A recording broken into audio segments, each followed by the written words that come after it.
দৈনিক 10 star BD24 সত্যের সন্ধানে আমাদের যাত্রা। মুখ থুবড়ে পড়ে আছে দক্ষিণ অঞ্চলের মানুষের স্বপ্ন খানজাহান আলী বিমানবন্দর। দীর্ঘ ৩০ বছরেও আলোর মুখ দেখেনি বিমানবন্দরটি। আমাদের মোংলার প্রতিনিধি নিজামুদ্দিনের পাঠানো ভিডিও চিত্রে থাকছে আসলে খানজাহান আলী বিমানবন্দর আমাদের রামপাল উপজেলায় অবস্থিত। এটা আমাদের রামপাল উপজেলাবাসীদের জন্য খুবই একটি গুরুত্বপূর্ণ প্রকল্প এবং এটা পুরো বাগেরহাটের জন্য খুবই জনপ্রিয় বিমানবন্দর। এই বিমানবন্দরটা সৃষ্টি করলে ঢাকা বিদেশি যারা বিনিয়োগকারী আছে তারা ঢাকা থেকে সোজা মোংলায় আসতে পারবে। মুখ থুবড়ে পড়ে আছে খানজাহান আলী বিমানবন্দর।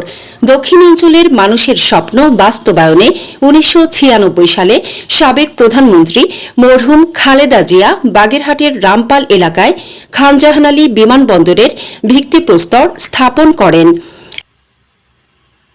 একনেটে পাশ হওয়ার পরও দীর্ঘ ৩০ বছরেও বিমানবন্দরটির কাজের কোনো অগ্রগতি নেই।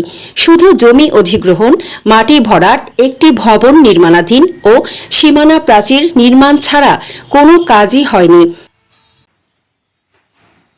প্রকল্প এলাকায় একটি সাইনবোর্ড থাকার কারণে এটির অস্তিত্ব পাওয়া যায়। এদিকে কর্তৃপক্ষ বলছে বিমানবন্দরটি হলে মোংলা বন্দর সহ দক্ষিণ অঞ্চলের গতি বেড়ে যাবে। মোংলা বন্দরের অদূরে খুলনা মোংলা সড়কের পাশে রামপালের ফয়লায় খানজাহান আলী বিমানবন্দরের নির্মাণ কাজে গতি আসেনি গত ৩০ বছরেও।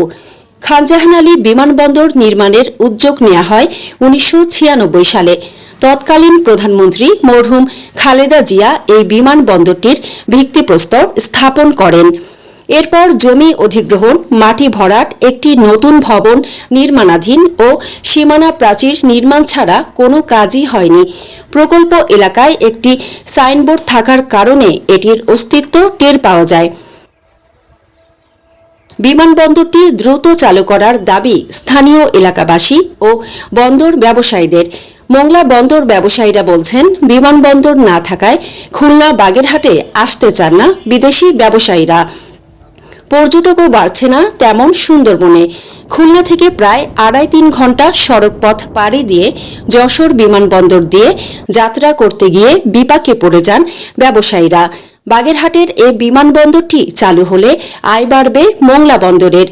এদিকে এলাকাবাসীরা বলছেন, মরহুম খালেদা জিয়া এই বিমানবন্দরটি ভিত্তিপ্রস্তর স্থাপন করেছেন, তাই বর্তমান প্রধানমন্ত্রী খালেদা জিয়ার স্বপ্ন বাস্তবায়ন করবে এমনটা প্রত্যাশা করেন।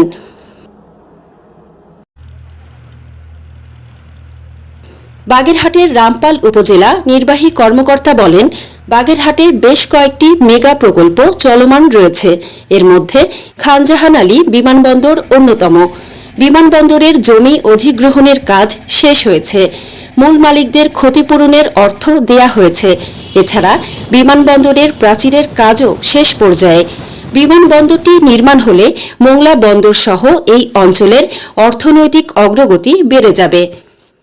আসলে খানজাহান আলী বিমানবন্দর আমাদের রামপাল উপজেলায় অবস্থিত। এটা আমাদের রামপাল উপজেলাবাসীদের জন্য খুবই একটি গুরুত্বপূর্ণ প্রকল্প এবং এটা পুরো বাগেরহাটের জন্য খুবই জনগুরুত্বপূর্ণ। বর্তমানে এখানে একটি সীমানা প্রাচীর আছে এবং ভেতরে একটি ৩ তলা ভবন বিশিষ্ট রেস্ট হাউসের কাজ চলমান আছে। পরবর্তীতে ওখানে আরো কাজ করার পরিকল্পনা তাদের আছে। কিন্তু আমাদের বিদেশি ইনভেস্টর যারা আছে তারা সাধারণত বিমানবন্দর ব্যবহার করে। আমাদের কাছে নিকটবর্তী বিমানবন্দর যশোর বিমানবন্দর এখান থেকে যাওয়া আসা করতে অনেক সময় লাগে। তারই বিকল্প হিসাবে খানজাহান আলী বিমানবন্দর। এই বিমানবন্দরটা সৃষ্টি করলে ঢাকা বিদেশি যারা বিনিয়োগকারী আছে তারা ঢাকা থেকে সোজা মোংলায় আসতে পারবে। এসে মোংলা ইপিজেড এবং তৎসংলগ্ন এলাকায় শিল্প কারখানা প্রতিষ্ঠা করবে। আমদানি রপ্তানির জন্য এটা একটা বড় একটা সুবিধা হবে। তো আমরা শিপিং এজেন্ট আছি, আমরা যারা অন্যান্য পোর্ট স্টেক হোল্ডার আছি, সবাই আমরা চাই যে এই বিমানবন্দরটা দ্রুত নির্মাণ করা হোক। দাবি হচ্ছে বিমানবন্দরটা হলে অনেকেই সচ্ছলভাবে জীবনযাপন করতে পারবে। আমার মা, আমার নেত্রী, দেশ নেত্রী বেগম খালেদা জিয়া যখন উদ্বোধন করেছিল সে কথাটা কিন্তু আমার এখনো স্মরণ আছে বা মনে পড়ে। আর আমার মার কাজ, আমার নেত্রীর কাজ, তার সন্তান আমাদের বর্তমান প্রধানমন্ত্রী জনাব তারেক জিয়ার দৃষ্টি আকর্ষণ করছি যে নেত্রীর স্বপ্নটা যেন এখানে বাস্তবায়িত হয়, ব্যক্তির স্বপ্ন, আমার স্বপ্ন, নেত্রীর স্বপ্ন যেন এখানে বাস্তবায়িত হয়। আমরা চাই আমাদের এই বিমানবন্দরটা খুব দ্রুততার সাথে আমাদের প্রধানমন্ত্রী যেন এদিকে নজর দেন এবং আমাদের বিমানবন্দরটাকে যেন উনি সম্পন্ন করেন, যেহেতু আমাদের প্রধানমন্ত্রী তৎকালীন প্রধানমন্ত্রী দেশনেত্রী বেগম খালেদা জিয়া এটাকে উদ্বোধন করেছিলেন। এটা আমাদের দাবি, এটা এই অঞ্চলের মানুষের দাবি, এটা এই অঞ্চলের উন্নতির একমাত্র পথ যে বিমানবন্দরটা যদি হয় তাহলে সবাই এর সুবিধা পাবে।